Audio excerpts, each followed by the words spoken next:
So hello. है।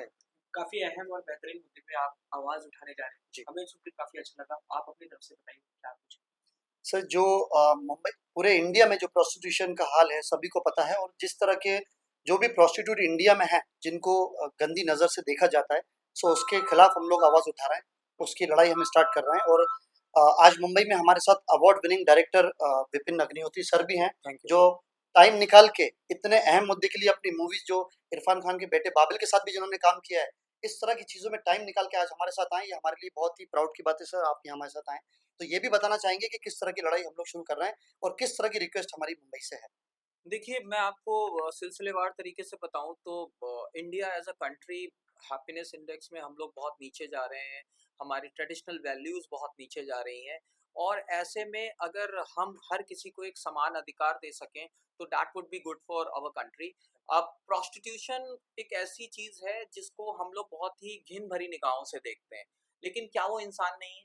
क्या उनको भी बेसिक बेनिफिट्स नहीं मिलने चाहिए? क्या अगर हम उसे लीगलाइज कर दें, अगर हम उसे एक मॉडल की तरह मुंबई से शुरू करें, मुंबई में उसे लीगलाइज्ड करें और कोशिश करें कि हम उसके एडवांटेजेस बताएं। अब हमारी जो बच्चियां हैं, 14 साल की हैं, 15 साल की हैं, उनको कूदना पड़ता है इन सब चीजों में। तो अगर ये लीगलाइज्ड हो जाता है तो वहां हमारी बच्चियों का भविष्य सुधरेगा। दूसरा, आप अगर उन्हें लीगलाइज्ड करते हो तो हम ये जो सेक्सुअल एक्टिविटीज की जो डिजीजेस होती हैं उस पे हम काबू पा सकते हैं। तो हमें बढ़ना होगा, इंडिया को टेक फॉरवर्ड करना होगा। और मोदी जी हमेशा से उनका ये सपना रहा है कि India as a country evolve करे। तो जब तक हम रूढ़िवादी चीजों से निकलेंगे नहीं, तब तक मुझे नहीं लगता कि इंडिया एज अ कंट्री आगे बढ़ पाएगा। और अगर हम प्रोस्टिट्यूशन लीगल करते हैं, मुंबई में हम लोग लेटर देने जा रहे हैं वुमेन कमीशन में।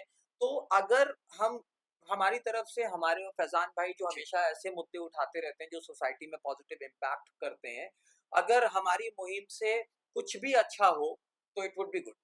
इतने सारे इंसिडेंट और केसेस मुंबई में नहीं, पूरे भारत में हो रहा है। आपने इस पर ही आवाज उठाना किस लिए? सर इसका सबसे बड़ा रीजन ये है कि जिस तरह की हालात मुंबई में अभी हो रहे हैं इसको प्रोस्टिट्यूशन को लेके, सो मुझे लगता है सर अगर इस चीज़ को लीगल करी जाए, ये हमारी रिक्वेस्ट है।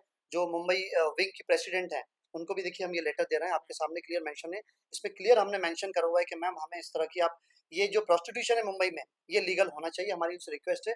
सर इससे बेनिफिट ये भी है जो आजकल 18 साल 14 साल जो छोटी छोटी बच्चियों के रेप हो रहे हैं तो वो भी कंट्रोल हो सकते हैं। इससे आई थिंक रेप भी फर्क पड़ेगा इन चीज़ों पे। क्योंकि अगर ये देखिए, अगर आप देख रहे हैं कि अगर दुबई में लीगल है, बैंकॉक में प्रोस्टिट्यूशन लीगल है, तो मुंबई में लीगल क्यों नहीं?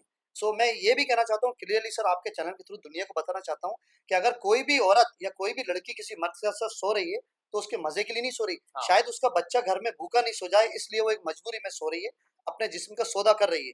और अगर ये उन्होंने प्रोफेशन बना लिया है, सो इसको प्लीज लीगली सब बता देना चाहिए कि हाँ ये लीगल होना चाहिए। मैं आपको बताऊं, सेक्स एक इंडियन सोसाइटी में एक टैबू है। अगर करेक्ट। हम सेक्स की बात नहीं कर सकते तो कंसेंसुअल सेक्स तो बहुत बड़ी चीज हो गया। तो अगर ये लीगलाइज्ड होता है तो ये कंसेंसुअल बिल्कुल। सेक्स की श्रेणी में आएगा।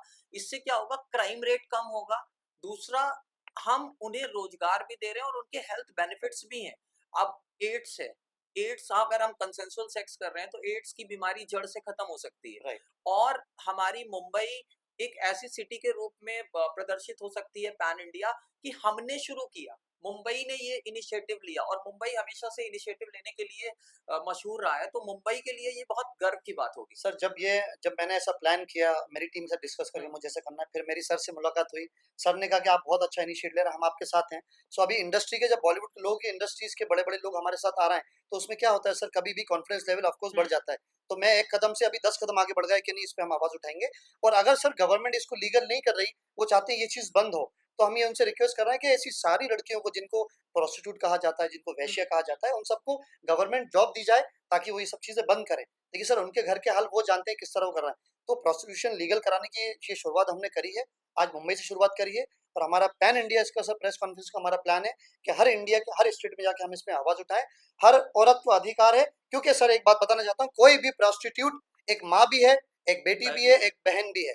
सो उसको प्लीज उस तरह से देखा जाए, उनके बच्चों की एजुकेशन एटलीस्ट पूरे मुंबई महाराष्ट्र में फ्री करी जाए, और उनको सोसाइटी में वो रिस्पेक्ट दी जाए जो एक आम लड़की और आम औरत को मिलती है। तो मैं ये कहना चाहता हूँ सर, लास्ट वर्ड अगर मैं कहना चाहता हूँ तो ये कहना चाहूंगा कि जो भी लड़की ये कर रही है अपने मजे के लिए, शौक के लिए नहीं कर रही, बहुत बड़ी मजबूरी के लिए कर रही है। और आप सर कुछ कहना चाहते हैं लास्टली तो वो भी कह सर जैसे कि मैं ऐड ऑन करना चाहूँगा कि ये कैंपेन हम लोग का ऑल ऑफ अ सडन नहीं हुआ कि हम लोगों को सपना आया और हमने आप लोगों को बुला लिया। ये इस कैंपेन को करने में हम लोगों की काफ़ी रिसर्च रही है, काफ़ी सर्वेस किए हैं हमारी ऑर्गेनाइजेशन ने भी और फैज़ान भाई की टीम ने भी। तो 1.5 साल लग गए हम लोगों को इस टॉपिक की गढ़ तक जाने के लिए। We can not do anything just for all of a sudden just for fun.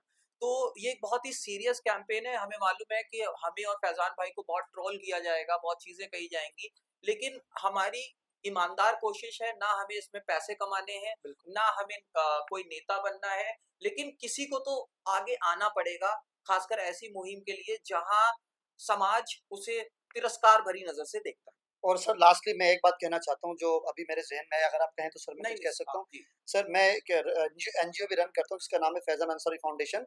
तो कोई भी प्रोस्टिट्यूट है, अगर इंडिया की कोई भी वेश्या जिन्हें कहा जाता है, वो भी इंसान है। हम्म, अगर वो ये सब छोड़ने को तैयार हैं, तो फैज़ान अंसारी फाउंडेशन उनकी शादी कराने से लेकर उनको एक अच्छी ज़िंदगी देने की रिस्पॉन्सिबिलिटी ले रहा है। सर आपके चैनल के थ्रू बता रहा हूँ।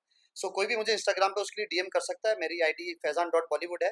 सो प्लीज़ आप लोग उस पे मुझे अप्रोच करें, और अगर आप एक अच्छी ज़िंदगी गुजारना चाहते हैं तो हम आपको उसमें पूरी हेल्प करेंगे, और आपको एक इज्जतदार ज़िंदगी गुजारने का पूरा मौका देंगे। Thank you so much. Thank you very much.